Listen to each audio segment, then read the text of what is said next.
Seperti tadi yang saya katakan juga, antara keterangan saksi, ya saksi ada 2 orang polisi dari reserse ya, opsional, ya. Mereka mengatakan di jalan itu melihat, ya, ada keduanya ngebut dengan sepeda motor Honda Vario warna merah, ya. Tapi keterangannya dia sama dia sendiri bertolak belakang, ya. Yang satu mengatakan bahwa beli rokok dan aqua, dia nyebrang ke kanan. Yang satu mengatakan bahwa mereka berdua turun di sebelah kiri. Yang satu mengatakan setelah penangkapan, lalu ya Satria Mandala dan Billy Merano dibawa ke rumah korban. Yang satu lagi Lukman Santoso mengatakan tidak dibawa.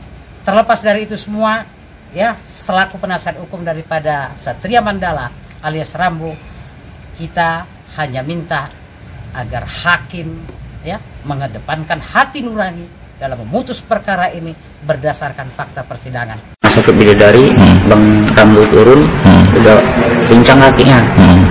Terus dibilangnya kalau siapapun nanya, keluarganya Bang Rambo dan siapapun dia ditembak orang melawan kami. Pasti jauh. Yang bilang itu siapa? Saya nggak tahu Bang namanya. Ada di antara polisi yang dikenal? Nggak kenal. Nggak ada ya. Yang nembak us tahu siapa Bu? Nggak tahu Bang, mata tutup. Waktu itu yang bawa malam tuh siapa yang kenal? Ke Khalid. Ada bawa ya? Khalid yang situ. Siapa itu kanitnya itu? Pak Bron Chandra. Oh iya.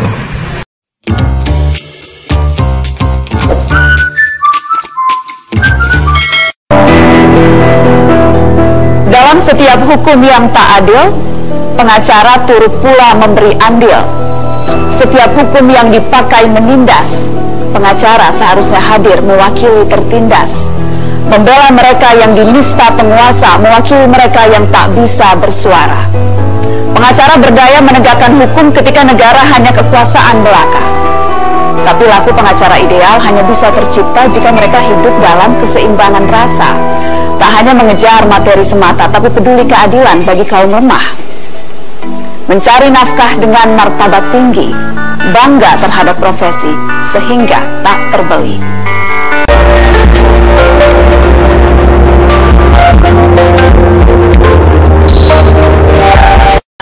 Agenda persidangan ini adalah pembacaan nota pembelaan ya, terhadap 2 perkara. Satu 488 register 488 dan yang satu lagi adalah 413. Kedua perkara ini sama-sama perkara ya yang didakwakan kepada Satria Mandala alias Rambo ya. Yang satu dibuat pada tanggal 14 November tahun 2019 sekitar pukul 7.15 WIB ya. Lokasinya di Jalan Proklamasi arah Titi Penceng di simpang perumahan Pemda Langkat. Lalu yang satu lagi kejadiannya dibuat pada tanggal 1 Februari tahun 2020. TKP-nya itu dibuat ya di dalam dakwaan itu di Karangrejo ya, katanya di simpang Pabah. Tadi kita udah sampaikan ya secara menyeluruh di dalam nota pembelaan bahwa banyak kejanggalan dalam perkara ini. Salah satunya adalah ya kesemua ada 3 perkara sebenarnya dan 2 sekarang sudah disidangkan di Pengadilan Negeri Stabat. Jadi ada 3 perkara yang pada 1 Februari 2020 yaitu hari Sabtu itu dibuat satu di pukul antara 17.30 ya dan di Karangrejo, lalu yang satu lagi ya dibuat juga di Titi Penceng pukul 18 WIB, hari yang sama ya, bulan yang sama, tahun yang sama ya. Dan yang 2 ya yang 14 November 2019 dan yang ini sekarang udah dinaikkan.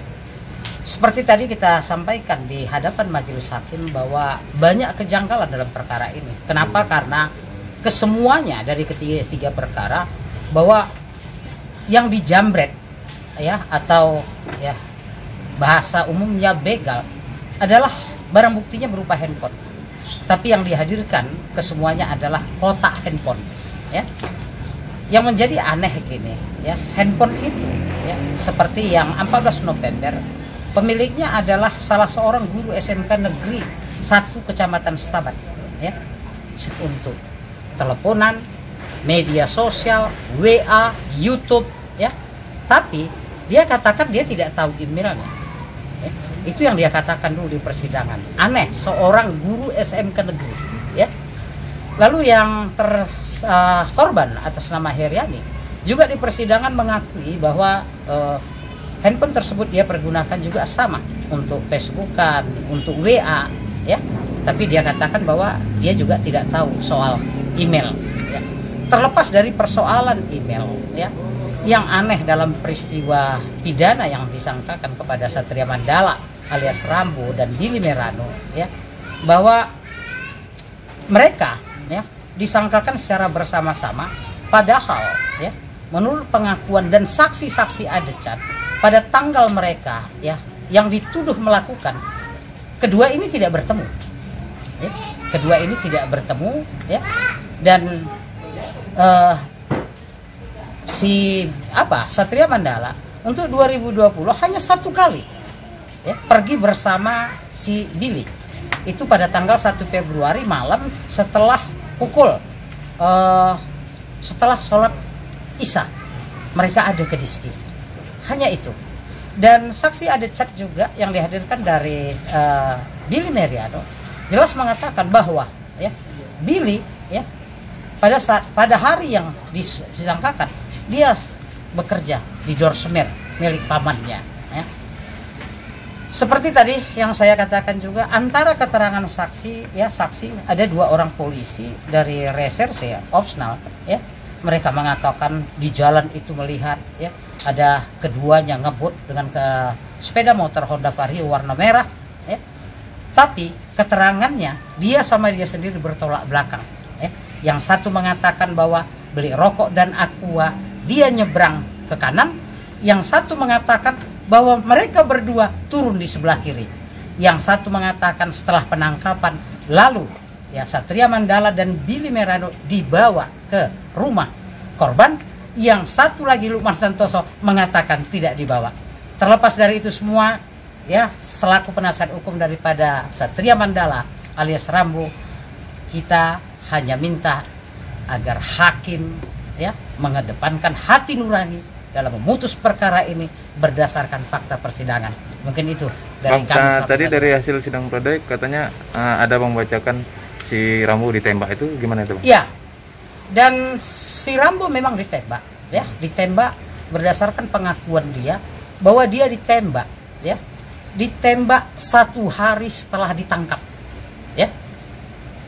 Dan dia tidak tahu mana lokasinya karena mata dia ditutup, ya, tangan dia diborgol, ya, dan dia tidak tahu itu lokasi di mana ditembak dan siapa yang menembak. Tapi penembakan itu dibenarkan oleh salah seorang, ya, penyidik, ya, penyidik pembantu, yaitu Suman Ginting, ketika dia memberikan keterangan di persidangan sebagai verbalisan bahwa ketika dia periksa, ya, kondisi si Satria Mandala, kakinya baru bekas tertembak, ya. Dan ini, mohon maaf, ini hal yang tidak bisa dianggap, ya, sepele, ya. Ini adalah pelanggaran hak asasi manusia.